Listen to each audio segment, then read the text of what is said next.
Na maana hiki kijiji toka kimeanzishwa kilikuwa hakina barabara wala daraja.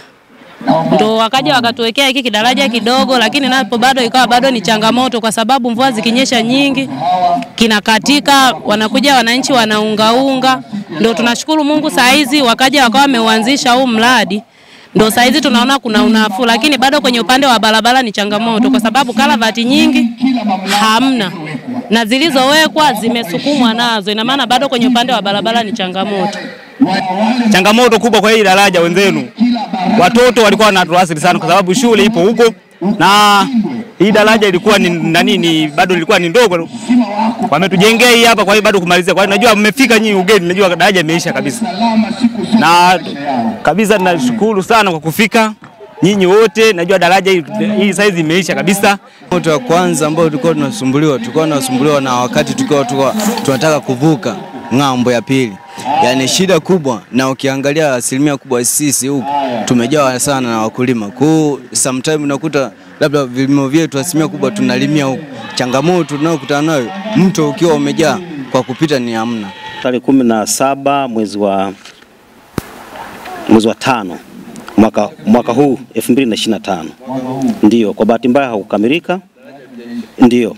Kwa hiyo tumepongezewa muda mpaka tarehe 30 mwezi wa 6 mwezi huu ndio natakiwa kukamilika. Mradi huu ulikuwa unahusisha pia barabara, ujenzi wa makaravati katika barabara ya Roma Isunura.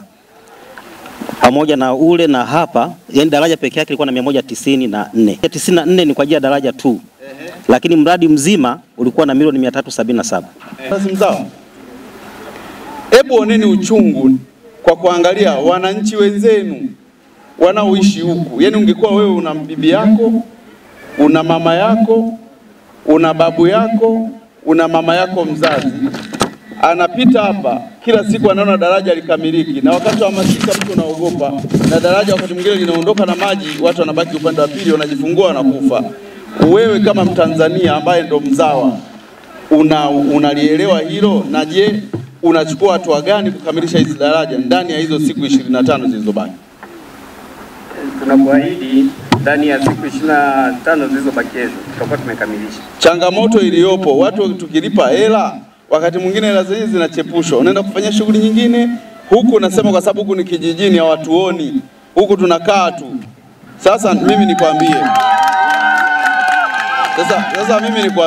Mheshimiwa Mkuu wa Wilaya, tarehe 30 mwezi wa 6 nikuombe uje hapa. Ukifika hapa, pita kwenye daraja juu. Huku pakiwa pamefukiwa, huku upande huku na upande wa kule pamefukiwa, pita kwenye daraja juu. Na kama watakuwa hawajakamilisha, baba anakupa masaa 48, wakamate waweke mahabusu.